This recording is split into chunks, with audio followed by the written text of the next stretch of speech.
Hello everyone, welcome back to the channel. Today I wanted to talk about the whole thing going on with Activision and Blizzard where they were requiring phone numbers in order to create a new account and gain access to their games. The whole idea of the system is to prevent people from having multiple accounts and also to prevent cheaters from having multiple accounts and coming back into the game without any issue. Of course, if Activision and Blizzard could properly detect these cheaters and properly hardware ID ban them, this wouldn't be that big of an issue. There is always going to be some sort of a workaround, and usually people who are very dedicated to cheating don't mind swapping out an entire computer in order to get back into a game. And when you do look at different phone plans, usually you can find some for $40 or $50 a month, and it's only going to cost an extra $10 to bring a new phone line in. So at the end of the day, anyone can use this system and have 2 or 3 different accounts because they have 2 or 3 phones. I highly doubt that Activision and Blizzard, in their incompetency, would actually block the other lines and only block the one phone number tied to that one account. Basically, this is doing nothing. People who are using a prepaid phone lines or people who do have WhatsApp or some sort of a cheaper phone service probably are not cheating. I can't say that for all of them, but they're probably not cheating because they know if they get banned, they more than likely won't have the kind of money to replace their entire computer and change out their ISP, etc., to get around the ban. And the thing that angers me more than anything else, outside of people not having access to playing the game, is that this is basically Activision and Blizzard, in my eyes, admitting defeat that they just can't prevent cheating.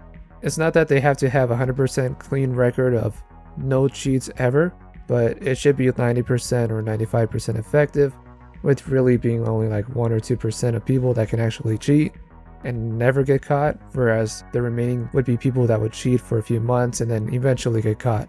This would be a lot easier to figure out if Activision and Blizzard could actually do their job. Fortunately, Blizzard did do their job, as they do have a replay system that works really well in Overwatch, but we do not have that right now in Call of Duty. And if Modern Warfare 2 and Warzone 2 had a built-in replay system, this would allow people to figure out who's actually cheating and who isn't. And although it would take a lot of work and actually make people do their job, it would be far more effective than trying to say, oh yeah, you gotta renew a phone plan in order to get a new account. That's not going to stop the people who are dedicated to cheating.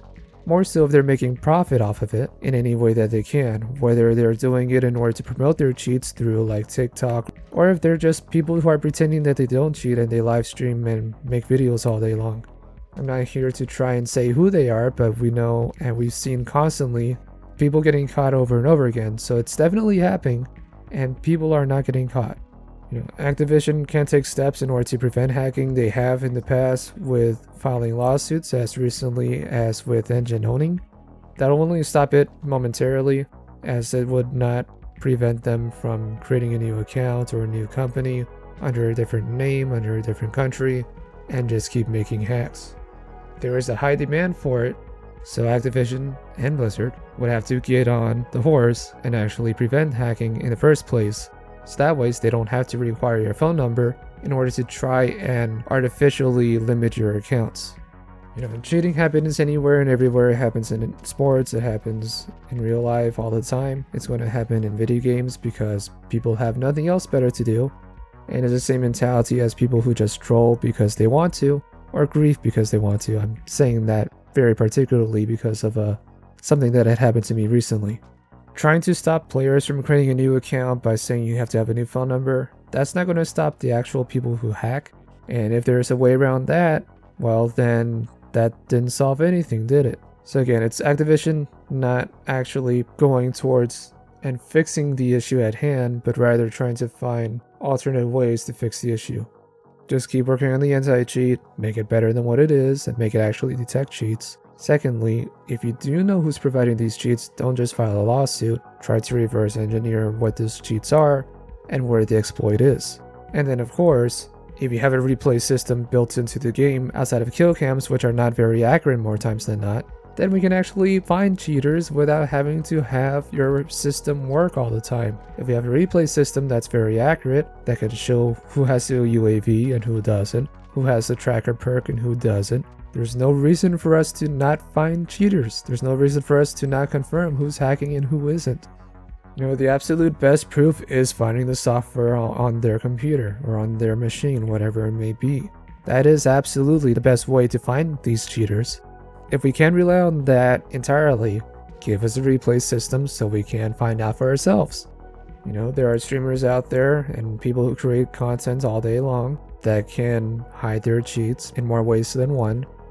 Firstly, by not showing the cheats on screen, and then secondly, playing the cheats off and trying to play in a way that looks legitimate. This is not the answer to any problem that Activision is trying to solve. This is just an inconvenience. You have an entire section of your company dedicated to protecting Warzone. Actually give them the budget and the tools to do their job. That's all I'll say for now. Thank you guys very much for watching, and I'll see you guys on the next one.